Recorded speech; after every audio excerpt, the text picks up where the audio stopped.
डकैत लोग नहीं जानते कि हम लूटने जा रहे हैं, किसी भी गोली का शिकार हो सकते हैं, पुलिस वाले मार सकते हैं।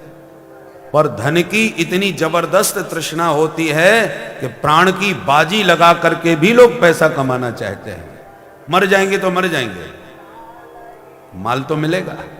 अरे जब माल मिल ही जाएगा और तू मर जाएगा तो माल किस काम में आएगा। प्राणेभ्यो पिच ईप्सितः, धन प्राण से भी अधिक लोगों को प्यारा लगता है। तो ब्राह्मण ने सोचा जिसको मैंने प्राणों से अधिक प्यार किया वो मेरा सारा धन चला गया, मैं बर्बाद हो गया।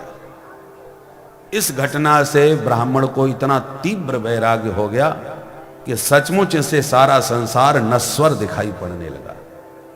वैराग्य सच्चे मन से हुआ था ब्राह्मण को, इसलिए वो वैरागी बन के अवधूत बन के विचरण करने लगा। पर संसार का अपना दृष्टिकोण होता है, जो देखता वही कहता देखो इस पाखंडी को, पैसा था सीधे मुंह बात नहीं करता था, अब लुट गया, बर्बाद हो गया, सो महात्मा बन गया, मूण मड़ाए भड़े सन्यासी। लोग व्यंग करने लगे, मजाक उड़ाने लगे और उसको इतना सताया लोगों ने। वो कहीं शांति से बैठ के अपना भजन कर रहा है, आत्मचिंतन कर रहा है, संसार के नश्वरता का अनुभव कर रहा है। लोग उसका कभी बाल पकड़ के हिलाते, हे पाखंडी, यहां तक कि मलमूत्र उस पर त्याग देते थे। बहुत उसका अपमान तिरस्कार लोगों ने किया। अंत में उसके तीव्र वैराग्य हो गया। धन जहां होता है, धन के साथ में 15 अनर्थ आते हैं। एते पंचदशानर्था, 15 अनर्थ गिनाए हैं। कौन कौन? स्तेयं हिंसा नृतं दंभ कामः क्रोधः स्मयो मदः भेदो वैरमविश्वासः संस्पर्धा व्यसनानि च एते पंचदशानर्था ह्यर्थमूला मता।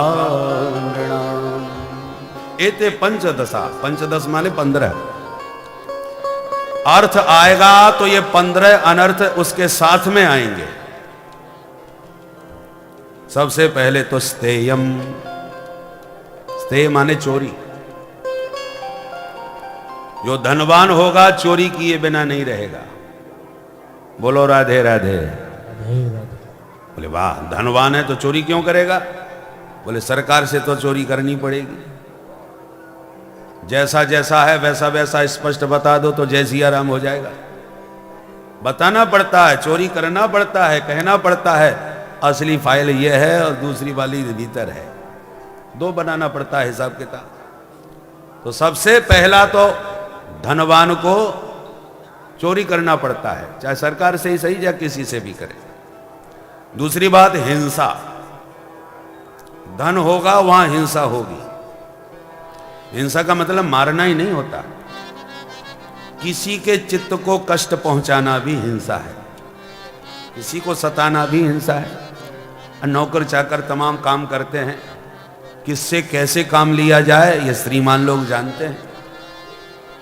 सामान्यतः सब पर दया दिखाएंगे तो नौकर भी बिगड़ जाएंगे।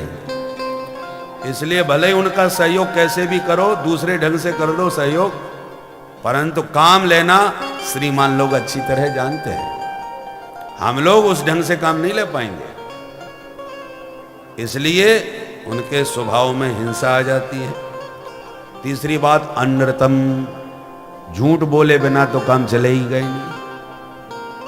भले ही घर में नगद 1 लाख रखे हैं, किसी ने आके कहा अरे सेठ जी बड़े परेशान हैं, सिर्फ 10,000 की जरूरत है, नहीं प्राण चले जाएंगे। वो मांग रहा है और आप जान रहे हैं कि इसको दिया तो मिलने वाला नहीं है, तो कहना ही पड़ेगा तुझे 10,000 की तू बात कर रहा है, यहां रुपया जहर खाने के लिए पैसा नहीं है। आजकल हाथ बड़ा तंग चल रहा है भैया, रुपया रहा कहां, सब गड़बड़ हो गया, बैंक में चला गया। आजकल तो हमारा सीधा दूसरा सिस्टम हो गया, नगद नारायण कहां मिलता है घर में।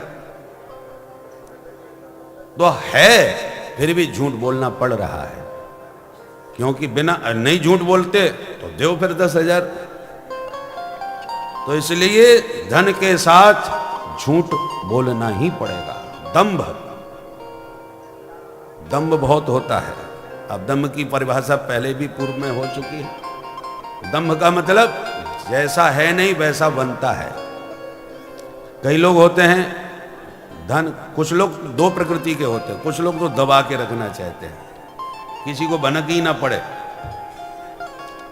खूब धन होने पर भी गरीबी का नाटक करेगा। अरे साहब हम तो जैसे तैसे गुजारा कर रहे हैं, हम पे है ही क्या, और माल की कमी नहीं है घर में। और कुछ लोग ऐसे भी होते हैं घर में कुछ भी नहीं है फिर भी बनते बहुत कुछ हैं। अरे इतने करोड़ तो उस पर पड़े हैं और इतने लाख वहां से उठाने हैं। बोलो राधे राधे। जैसे एक बार 4 चोर घुसे घर में। व्यक्ति था घर में अकेला। उसने सोचा, उसको पता चल गया कि चोर आ रहे हैं। उसने देख लिया, जग गया। अब उसने सोचा मैं कर भी कुछ नहीं सकता, मैं अकेला, ये 4 पकड़ेंगे मारेंगे, क्या करें। तो उसने अकेले ही बैठे बैठे आवाज लगाई, ए पप्पू सो रहा है क्या, देखो कुछ खटपट हो रही है, कौन है जरा पता लगाओ। और रामपाल तू कहां है भाई। ऐसे उसने 4-5 नाम, है कोई नहीं घर में, वैसे ही बुलाना चालू कर दिया। चोरों ने कहा भाई यहां तो बहुत से लोग बैठे हैं और जग भी गए हैं, सबको आवाज लगा रहा है, कहीं सब जग गए तो बुरी तरह विडंबना हो जाएगी, भाग लो यहां से। सुन के ही भाग गए। बोलो राधे राधे। तो ऐसे बहुत से लोग ऐसे फेंकते हैं, अरे इतने लाख वहां पर हैं, उतने करोड़ वहां से हैं। सुनने वाला ऐसे घबराया, भाई ये तो बड़ा खरा करोड़पति है। तो धन के साथ पाखंड, ये दंभ भी बहुत रहता है। काम, निरंतर कोई ना कोई कामना उसके भीतर उठती रहती है। जिसके पास पैसा है नहीं वो कामना करेगा क्या। और जब धन होगा तो वासना बढ़ेगी, इच्छाएं जगेंगी, ऐसा होना चाहिए फिर वैसा होना चाहिए। ये कामना माने इच्छा। धन के साथ बहुत सारी इच्छाएं, वासनाएं व्यक्ति को पकड़ लेती हैं। क्रोध, ये सबसे भयंकर बीमारी है। धन होगा तो धन की गर्मी निश्चित रूप से होगी। अब जैसे हमारे पास बल नहीं है, अब किसी ने हमको एक थप्पड़ मार भी दिया तो सहन कर लेंगे, क्या करें भैया, हम उसका कुछ बिगाड़ भी नहीं सकते, मार दिया तो मार दिया, छोड़ो। और बल होगा तो भिड़े बिना हम मानेंगे नहीं, फिर चाहे कुछ भी हो जाए, पूंजी हो। उसी प्रकार धन जिसके पास है, पग पग पर उसे क्रोध प्रभावित करने लगता है।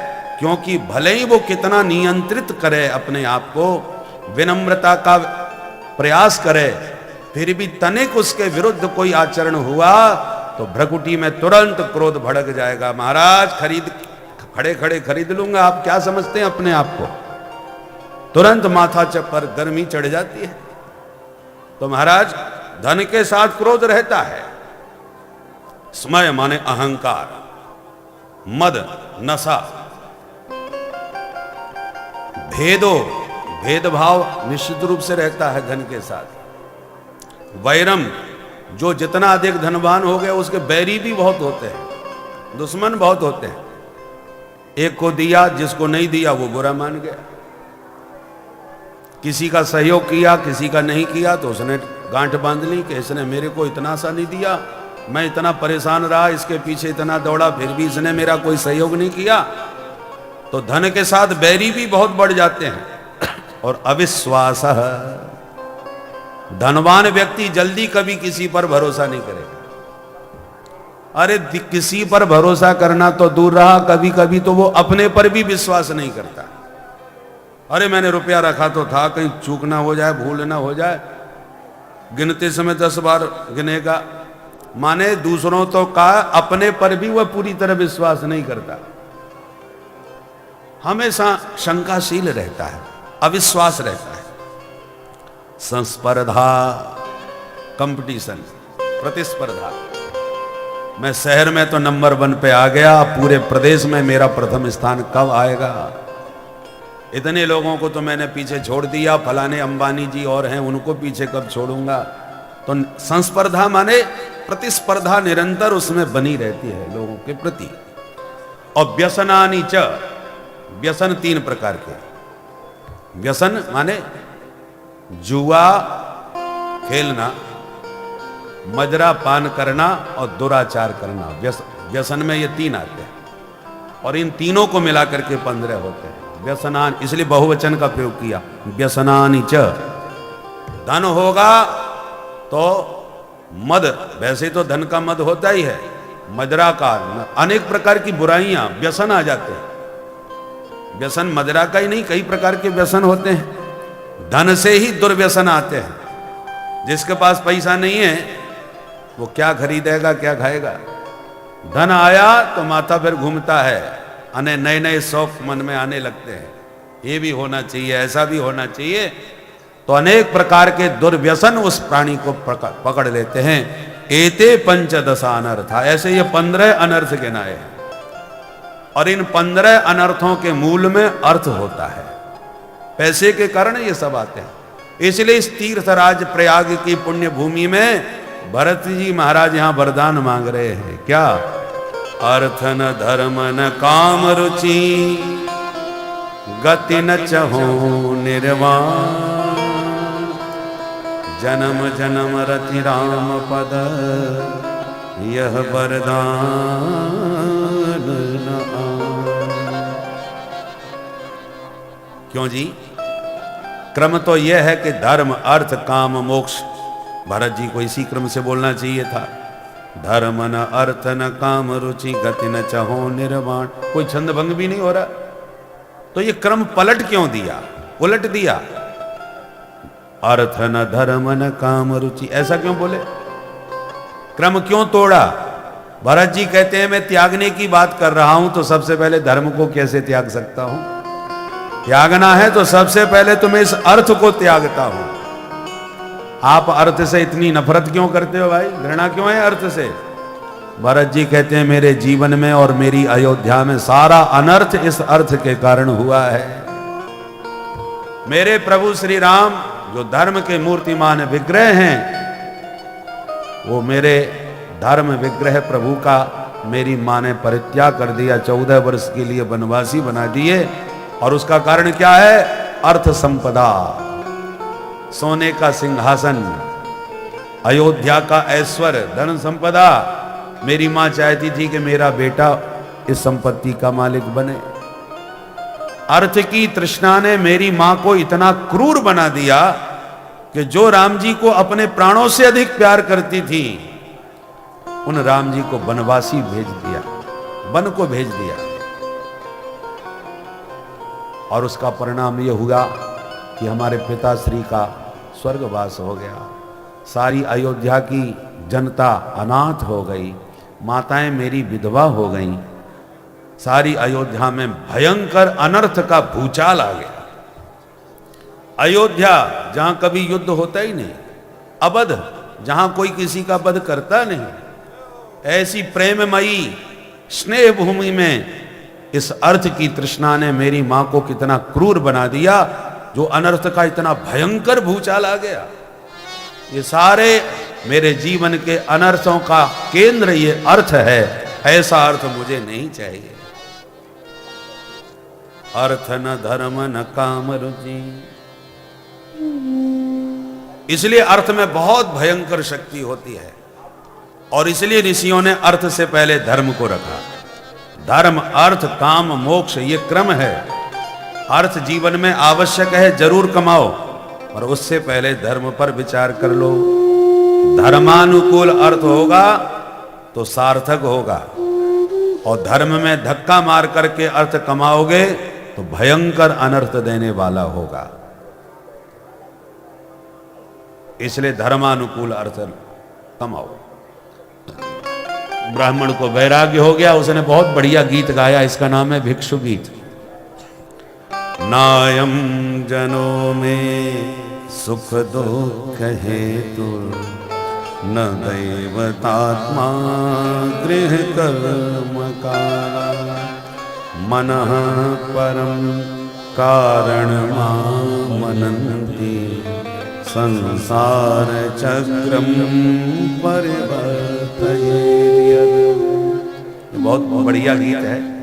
इस गीत को भी हमने गाया है स्वर तालबद्ध करके। भागवत के ये मधुर गीत हैं जिसमें अद्भुत ज्ञान वैराग्य भरा हुआ है। इसलिए हमारे पूज्य श्री विष्णु आश्रम जी महाराज कहा करते थे कि इसमें जो रत्न भरे हैं वो हम लोग लेना नहीं चाहते, उस पर ध्यान ही नहीं देते। तो इस वैराग्यपूर्ण गीत में ब्राह्मण कहता है मेरे सुख दुख का कारण कोई नहीं है।